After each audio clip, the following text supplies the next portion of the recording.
Utah, settled in the mid-19th century, is home to millions of people. Day after day, these people live their lives in peace, working, playing, and loving beside the shadow of the Wasatch Mountain.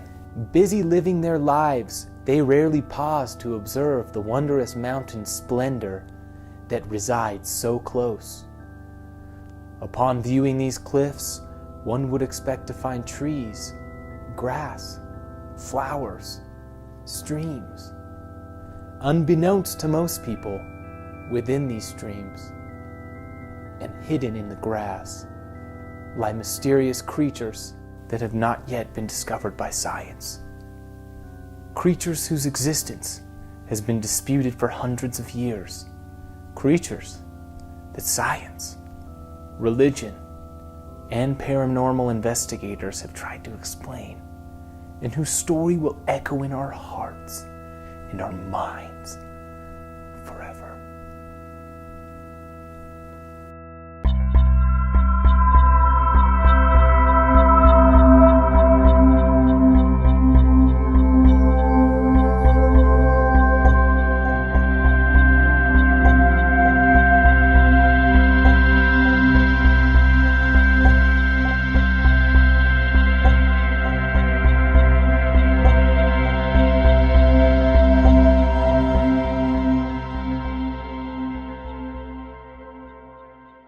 This is Josh and Brian.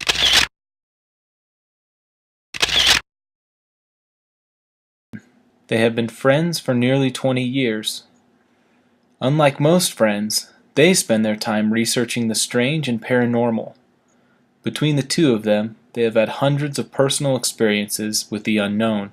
Almost any time me and Brian get together, be it whether we go camping or we go on an investigation or we do anything, it's like we stir it up, and whether it's intentional or unintentional, I don't think we necessarily try to, but yeah. The word used to describe their field of interest would be cryptozoology. I think cryptozoology can be a wide range of topics. Most specifically, it's about animals or creatures that are typically believed by a lot of people to exist but can't be proven by science.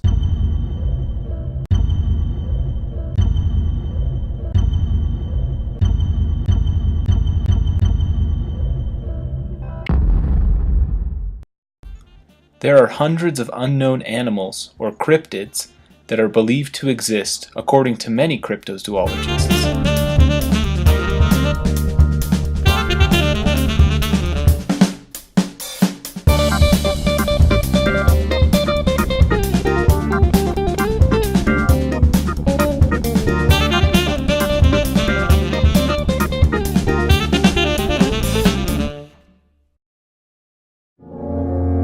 One of the most famous cryptids is Bigfoot.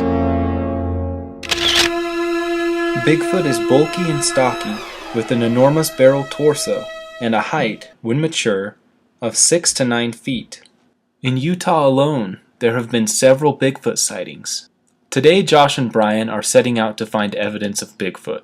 So what we're getting ready to do is we're getting ready to go do a daytime sweep. We want to we've had some reports of unusual amounts of Bigfoot sightings up in a particular area of the Uinta Mountains. We're hoping we can get up there and it's not too bad. Like any professional, they have their tools of the trade. Using their expertise, they will hunt for evidence of Bigfoot. You always want to listen. That's one thing, is you want to listen when you're out there, because sometimes you can hear things that is questionable. You know, you usually get the high-pitched yowl. Is one of the things that people hear. It's a monkey call or a gorilla call. It's something that's not a natural sound up here, so you always want to be listening.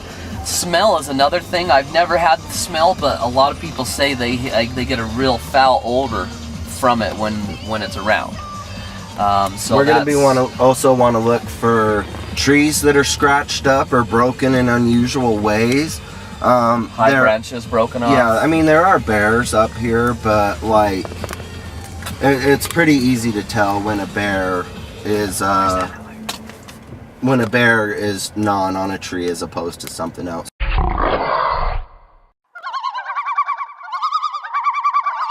And of course, footprints, tracks.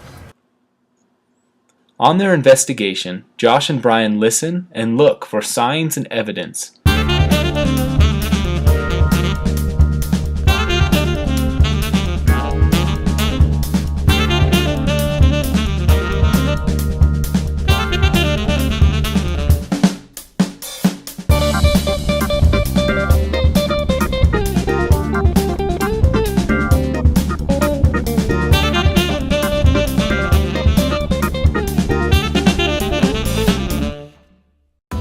On our daytime investigation, we definitely found some interesting signs of activity.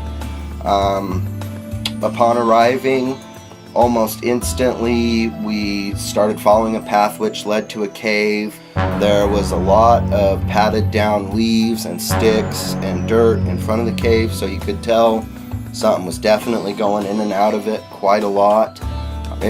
That was interesting. It may be something inhabiting there, anything from just a black bear to possibly a Bigfoot. We found two very unusual footprints. The first one may or may not have been a shoe, but it seemed to be a lot wider than a normal shoe, and at the tip of it, it seemed to have toe prints, which we found to be very interesting, but it was flat. Whereas you can see with just the bottom of a shoe, it's flat. It's going to leave a flat footprint. The second one we found on the way out was definitely curved like a foot. It was a barefoot footprint with toes that was, I would say, probably, 12 inches long and 5 inches wide. We went around the corner to where the trail came to an end, and I was shooting past into some bushes, and in one of the pictures I thought I saw a shadow block out the light from underneath some pine branches and move from right to left. To many people, these stories are hard to believe. How does society tend to treat people that have had these experiences? I think a lot of people, just the stigma in some communities is, if you believe in this, then you might be a little out there. You might not be mentally stable. In society today, don't know that there's people like us out there, and they're afraid to tell people. And there's so many people that we've talked to that have had experiences that don't tell people. They don't say nothing to anybody because they're afraid of being labeled. And when we come in and start telling them stuff, well, they'll open up to us, and we're the only person they've ever told anything to. And you wouldn't believe the amount of relief that you see come off of these people when they tell us what's happened to them. A lot of people truly think they're going crazy. And when we tell them, no, I've had something almost exactly like that happen to me, and it grounds them. They're like, hey, I'm normal. In Utah, I would say that the stories that I have heard of, either I have a record of, or I've heard of, or I've met the people and I've talked to them, is easily more than 60 or 70